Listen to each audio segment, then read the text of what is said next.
Hello, my name is Jacqueline Pollauf, and today I wanted to share an overview from the harp part to Gabriel Fauré's Requiem, Opus 48. This is a piece of 7 movements, about 35 to 40 minutes in length, but the harp only plays in 3 of those 7 movements.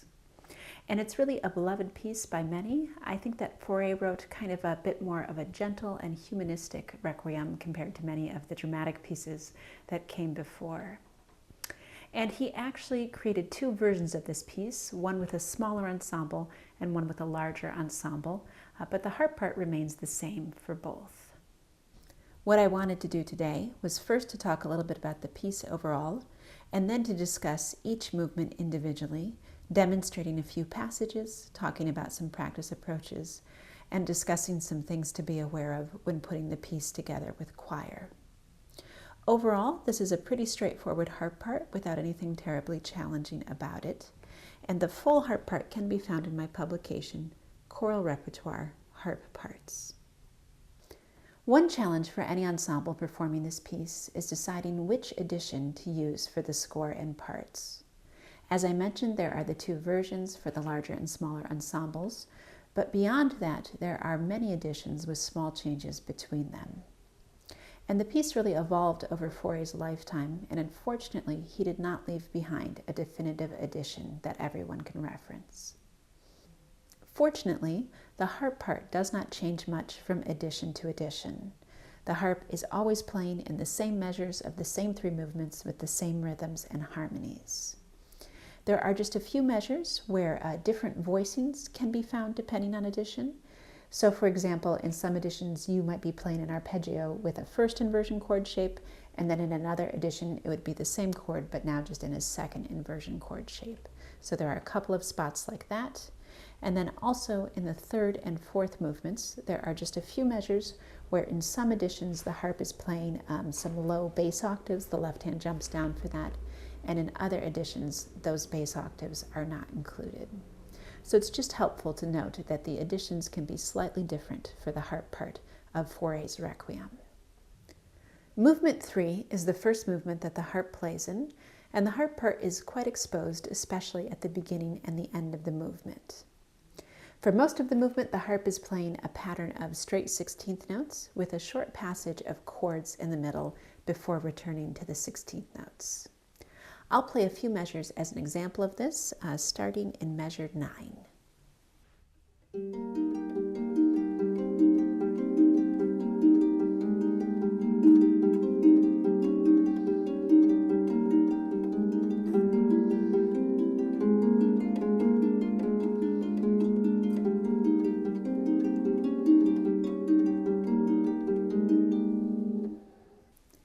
This is quite straightforward and well written for the harp.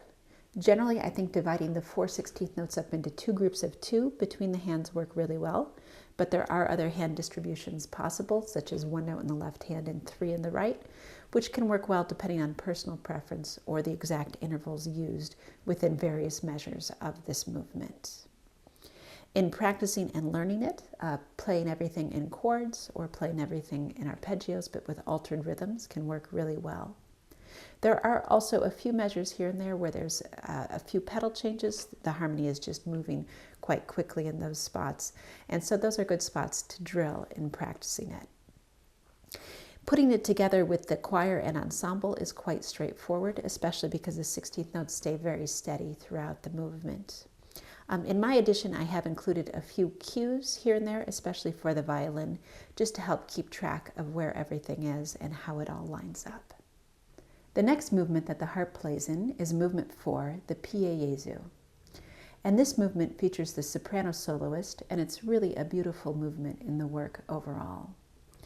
The harp part is quite minimal, with the harp just playing in a few measures. When the harp does play, it's supporting the soprano soloist and the strings, and generally just using kind of a rocking pattern back and forth, either with individual notes or with one hand in octaves. I'll go ahead and jump around and just play a couple different measures to give a sense of this.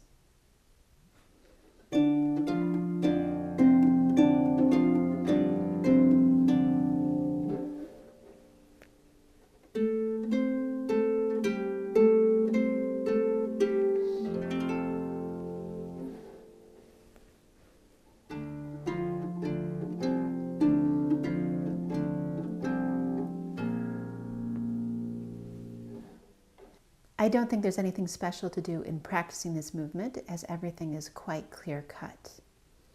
When playing it with an ensemble, it is helpful to be really aware of how the harp part fits in with everything else, especially coming in after the passages of rest. Here you can see my edition of the Pie Jesu in more detail. And to help the harpist with really fitting in well with the ensemble, I've included quite a few cues in this movement. So we start off with the organ, and then the soprano enters here in the second bar.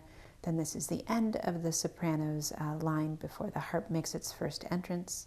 Another cue setting up the second harp entrance, and then a third one here before the final harp entrance.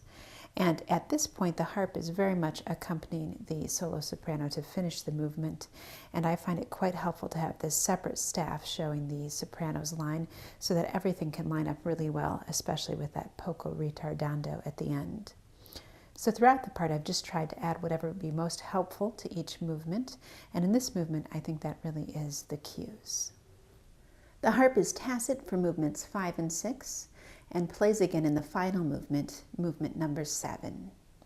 And in this, the harp part is quite similar to movement 3, in that the harp is playing constant 16th notes and again accompanying and providing a really stable bass for the ensemble. There are a few differences. One is that the harp rests for a bit before making its entrance, picking up the pattern that the organ is playing and then continuing it on. Also, there are just a few more notes here between the hands, so it's a little bit more complex than movement 3 in terms of learning it. I'll play a bit of this starting at measure 33.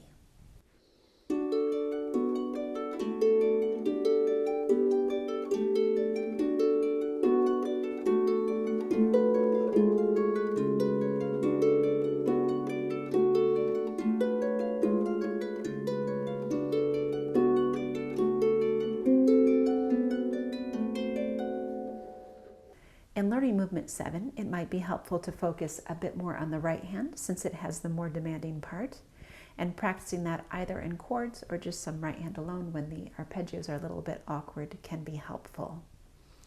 Similarly to movement 3, there are passages with no pedal changes and then a few spots with kind of a cluster of pedal changes, so it can be helpful to drill those. When playing it with the ensemble, I think the first thing to be aware of is making a confident entrance, because the harp does rest for a while and then comes in at a little bit of a surprising moment. So in my edition, I've again included quite a few cues just to help with that entrance. Once the harp starts playing, it plays continuously to the end of the movement, and it is just keeping up those very steady 16th notes, so generally it's quite smooth to put it together with the ensemble. I hope this video has provided some helpful information in this overview of the harp part to Fauré's Requiem. And as I mentioned, my edition of the complete work is available in my publication, Choral Repertoire, Harp Parts. I'll put some links for that below in the description. The part does include pedal changes and markings throughout, cues as I showed you. Also, the enharmonic equivalents for a couple of tricky spots are all worked out and included in the notation. And then within the introduction, there's more information about the piece generally and the different editions. I hope that you've gotten some great ideas for practicing, learning, rehearsing, and performing this beautiful piece.